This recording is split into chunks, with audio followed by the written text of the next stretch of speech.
Stan Laurel, the man with the signature bowler hat, the sad-eyed clown whose comedic genius brought laughter to millions. His partnership with Laurel Hardy, one of the most iconic duos in entertainment history, created a timeless legacy of slapstick brilliance and heartwarming camaraderie. But behind the laughter, behind the on-screen antics, Stan Laurel's life was a story of hardship, of personal struggles, and devastating losses that few ever knew. And perhaps the most heartbreaking chapter in his story was the tragic death of his infant son, a loss that would forever cast a shadow over his life and his career. This isn't just the story of a comedian, it's the story of a man who knew both the highs of laughter and the depths of sorrow. A man whose life, both on and off the screen, was far more complex, far more tragic than most people ever realized. Arthur Stanley Jefferson, the man who would become Stan Laurel, was born into the world of show business. His parents, both actors and theater managers, were constantly on the move, their careers taking them from town to town, from stage to stage. Unable to raise a child amidst the demands of their itinerant lifestyle, they left young Stan in the care of his grandparents in Ulverston, Lancashire, a small town that would become the backdrop for his formative years, while his parents toured the country, performing in theaters and music halls. Stan spent his days exploring the streets of Ulverston, attending church with his grandparents, and developing a sweet tooth for the local toffee. But even in those early years, the seeds of his future career were being sown. Just across the street from his grandparents' home stood the Hippodrome Theater, a wooden, canvas-roofed structure where his parents often performed. Stan, captivated by the magic of the stage, would spend hours watching rehearsals and performances, absorbing the sights and sounds of the theatrical world, his young mind already dreaming of a life in the spotlight. In 1910, the Hippodrome burned down, a symbolic end to an era and a foreshadowing of the many losses Stan Laurel would endure throughout his life. That same year, at the age of 20, he embarked on a journey that would change his life forever, setting sail for America with a troupe of traveling performers. Stan Laurel's journey to comedic stardom began with a chance encounter that would shape the course of entertainment history. He joined Fred Karno's troupe of comedic actors, a group known for their slapstick routines and physical humor. It was there, amidst the chaotic world of traveling performers, that he met Charlie Chaplin, a young, ambitious comedian who would soon become a global icon. Laurel and Chaplin, kindred spirits with a shared passion for making people laugh, toured together, honing their skills, developing their comedic personas, and likely engaging in countless backstage antics and practical jokes. Laurel even served as Chaplin's understudy, a valuable learning experience that exposed him to the nuances of comedic timing and physical performance. In 1910, Laurel and Chaplin, along with the rest of the Karno troupe, embarked on a journey that would change their lives forever, setting sail for the United States, a land of opportunity where their comedic talents would find a new and eager audience. While the world was engulfed in the chaos of World War I, Stan Laurel was making a name for himself in the burgeoning world of American entertainment. He had registered for military service, but due to his deafness and his status as a resident alien, he was exempt from serving. This allowed him to focus on his comedic aspirations, his ambition undeterred by the global conflict raging overseas. After the Karno troupe disbanded, Laurel teamed up with fellow performers Edgar and Ethel Hurley, forming a new act, the Three Comics. They toured the vaudeville circuit, performing slapstick routines and honing their comedic timing. On the advice of their booking agent, they changed their name to the Keystone Trio, a nod to the popular Keystone Cops, hoping to capitalize on the public's fascination with slapstick police routines. During this time, Laurel began to develop his own unique comedic persona, initially imitating his former colleague, Charlie Chaplin. But he soon realized that he needed to find his own voice, his own style, if he wanted to truly stand out in the crowded world of vaudeville comedy. The Keystone Trio enjoyed moderate success, touring from February to October 1915, but like so many comedic partnerships, their collaboration eventually came to an end, and Laurel found himself once again searching for the perfect comedic foil, the partner who would complement his talents and help him achieve his comedic dreams. From 1916 to 1918, Stan Laurel teamed up with Alice and Baldwin Cook, forming the Stan Jefferson Trio. This partnership, while not as commercially successful as his later collaborations, proved to be a significant chapter in Laurel's life. Alice and Baldwin would become lifelong friends, providing him with support and encouragement as he navigated the ups and downs of his early career. In 1921, fate intervened, bringing Stan Laurel face-to-face with the man who would become his comedic soulmate, Oliver Hardy. They worked together briefly on the silent short film, The Lucky Dog, a chance encounter that hinted at the magic they would create together.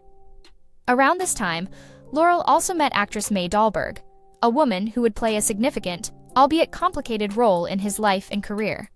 Dahlberg, recognizing the potential for confusion and bad luck in his given name, Stan Jefferson, suggested he adopt a shorter, more memorable stage name. And so, Stan Jefferson became Stan Laurel, a name that would soon become synonymous with laughter and comedic genius. Laurel's career began to gain momentum. He starred in a series of 2 reel comedies, honing his skills and developing his on-screen persona. He even tried his hand at directing, helming several silent short films. But his personal life remained tumultuous. His relationship with May Dahlberg, though creatively fruitful, was also personally challenging. When producer Joe Rock offered Dahlberg a cash settlement and a one-way ticket back to Australia, she accepted, ending their partnership and clearing the way for Laurel to focus on his burgeoning film career. In 1926, Stan Laurel signed with Hal Roach Studios, a move that would change his life forever. Initially, he intended to focus on writing and directing, but fate, as it often does, had other plans. Oliver Hardy, who was working at Roach Studios under the nickname Babe Hardy, was injured in a kitchen accident, leaving a vacancy in an upcoming film. Laurel, already familiar with Hardy from their brief collaboration on The Lucky Dog, was asked to step in as a replacement actor. And so, almost by accident, the legendary partnership of Laurel and Hardy was born. Their on-screen chemistry was undeniable, their comedic timing impeccable, their contrasting personalities creating a dynamic that captivated audiences. They began appearing together in a series of short films, their popularity growing with each release. Director Leo McCarey, recognizing the magic they created on screen, began pairing them up more frequently, officially establishing the iconic Laurel and Hardy duo. Their success in silent films was phenomenal, their slapstick routines and physical comedy earning them critical acclaim and a devoted fan base. And when the era of talkies arrived, Laurel and Hardy's transition to sound film was seamless. Their first talking picture, Unaccustomed as We Are, was a hit, solidifying their place as one of the most popular comedy acts in Hollywood. In 1931, they starred in their first full-length feature film, Pardon Us, a milestone in their careers that marked their transition from short film stars to bona fide movie icons. They continued to make both feature films and shorts, their popularity soaring, their comedic genius recognized by audiences and critics alike. In 1932, they received the ultimate accolade, winning an Academy Award for Best Short Subject for their film, The Music Box. They were at the top of their game, their names synonymous with laughter, their faces instantly recognizable around the world. But even at the height of their success, tensions were brewing behind the scenes. Laurel, always the creative force behind the duo, clashed with Hal Roach over creative control and contract disputes. Roach, a shrewd businessman, had signed Laurel and Hardy to separate contracts with different expiration dates. This allowed him to pair Hardy with other actors when Laurel's contract was up, a move that infuriated Laurel and led to a bitter legal battle. While the lawsuit eventually fizzled out, the relationship between Laurel and Roach was forever strained. And in 1941, Laurel and Hardy, seeking greater creative freedom and control over their work, left Roach Studios and signed a contract with 20th Century Fox. Their time at Fox, however, wasn't without its challenges. Initially, they were hired strictly as actors, with little say in the writing or direction of their films. This lack of creative control frustrated Laurel, who had always been the driving force behind their comedic genius. But as their popularity at Fox grew, they gradually regained some of their creative freedom, injecting their own unique style and humor into their films. They continued to make audiences laugh, their films a welcome escape from the realities of World War II and the anxieties of the post-war era. But in 1957, tragedy struck again. Oliver Hardy passed away, leaving a void in Stan Laurel's life and in the world of comedy that could never be filled. Laurel, heartbroken and already in poor health, retired from performing, his career effectively ending with the loss of his beloved partner. He refused all offers to return to the stage or screen, his loyalty to Hardy unwavering, his comedic spirit dimmed by the absence of his friend and creative soulmate. "Babe would understand," he reportedly said, a poignant testament to their deep and enduring bond. Behind the laughter, behind the carefully crafted comedic persona, Stan Laurel's personal life was a whirlwind of heartbreak and drama. His relationship with May Dahlberg, his first serious romantic partner, was tumultuous and ultimately ended in a bitter separation. Years later, she returned to haunt him, suing him for financial support, just as he was going through a difficult divorce from his second wife, Lois Nielsen. But the most devastating blow came in 1930, when Lois gave birth to their second child, a son named Stanley Robert Laurel. The baby, born 2 months premature, clung to life for 9 agonizing days before succumbing to complications. The loss of his infant son was a profound and deeply personal tragedy for Laurel, a wound that never fully healed, a source of quiet sorrow that he carried with him for the rest of his life. His marital woes continued, with a series of marriages and divorces that only added to his personal turmoil. He married Virginia Ruth Rogers twice, their relationship marked by brief periods of happiness followed by acrimonious separations. His marriage to Vera Ivanova Shuvalova was even more dramatic, ending with accusations of violence and bizarre behavior. And it wasn't until his final marriage to Ida Kiteva Raphael that Laurel finally found a sense of stability and companionship in his personal life.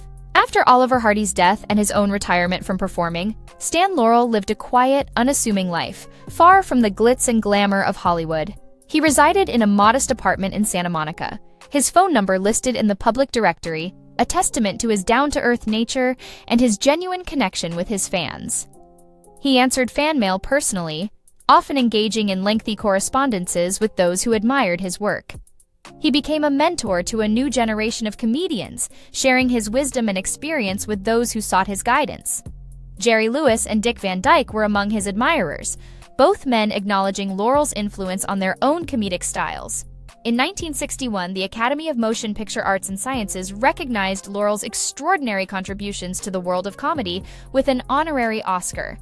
Though too frail to attend the ceremony himself, the award was a testament to his enduring legacy and the impact he had had on generations of filmmakers and comedians. In 1965, Stan Laurel's health began to decline rapidly. After a brief illness and a heart attack, he passed away peacefully in his armchair at the age of 74. His funeral, a quiet and understated affair, was attended by friends, family, and fellow comedians, including Dick Van Dyke, who delivered a heartfelt eulogy, and Buster Keaton, who paid his respects to a man he considered a true comedic genius. Stan Laurel, the man who had brought so much laughter to the world, was laid to rest at Forest Lawn Hollywood Hills Cemetery, his legacy secure as one of the greatest comedians of all time. While his personal life was marked by tragedy and hardship, his professional achievements, his enduring partnership with Oliver Hardy, and the timeless laughter they created together continue to inspire and entertain audiences around the world. What are your favorite Laurel and Hardy moments? Share your memories and thoughts in the comments below. And if you enjoyed this look at the life and legacy of Stan Laurel, be sure to like, subscribe, and hit the notification bell for more untold stories about the people behind the laughter, the tears, and the magic of Hollywood.